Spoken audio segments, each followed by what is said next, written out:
How's it going, folks?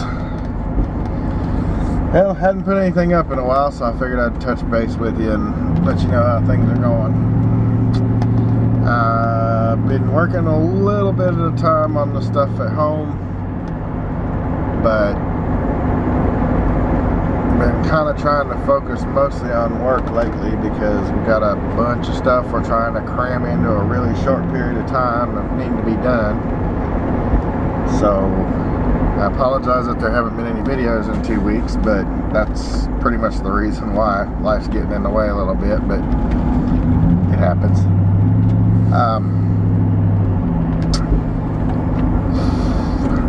Just for another update, I have started working on the 4x4 again. In fact, yesterday I went and got what I'm gonna encase the frame in, and it's probably not the best, longest lasting stuff in the world, but it's this duplicolored bed armor. $10 a can. I figured a couple of cans ought to do it, because all I'm doing is the frame. And I mean, heck, if it keeps it protected for 5-10 years, that's enough time for me to have a little fun with it. Still haven't found a good motor for it yet. Looking for a good 350 for it. I was going to redo the bottom end of that one with the crank and bearing kit that I've got, but I've actually talked to the manager at Advance, and they're actually going to let me bring it back since I haven't opened it or anything yet, with the understanding that it can't have any rust on it. Well, it's not been in anywhere where it should have gotten rust on it, but it's metal. So if it's not protected well enough in the box, and like I said, I haven't opened it yet, and as you can hear, my truck still needs brakes. But I haven't opened it yet, so if it's got rust on it, it's because they didn't seal it up good enough. It could have sat on their shelf and rusted for all I know. But anyway, that's kind of the state of that nation. I'm actually going to get I'm actually looking for another 350 that don't have a ton of miles on it. Looking for one that's close to 100,000 miles, 100 to 100 and maybe 160,000. One that I can still run Mobile One and Lucas in and keep it going for a little while, because this truck isn't one that I'll be relying on to get around.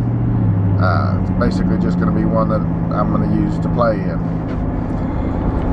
And it's an expensive toy, but I don't need to be forking out another 70 to 100 bucks a year for tags for another vehicle.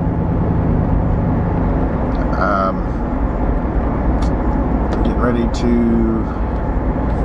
I think we figured out what's wrong with my sons.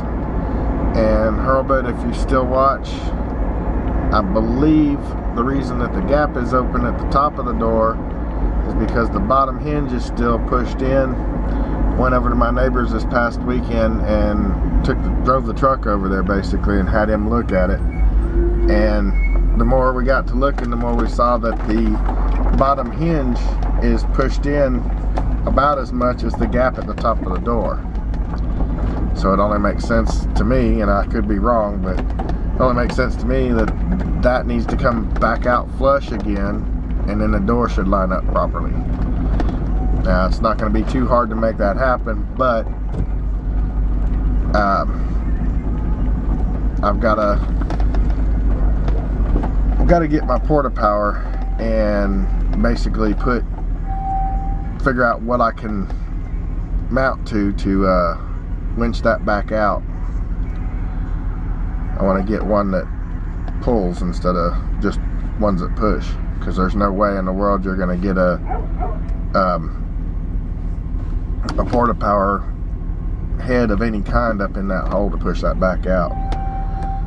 So basically I need to figure out how to hook to it. I think I'm going to put a fiberglass strap through it and hook it to a pole or something to pull it back out straight. That's pretty much all I've got right now. when I actually get out working on the truck this weekend, if I get to, I'm gonna go ahead and just set the tripod up and do some filming that way. I've got to get some brakes put on this thing because I think it may have started digging into the rotors, and there's no sense in that since I already have a set of pads here for it. But anyway, just kind of wanted to touch base and let you know what's going on. Basically,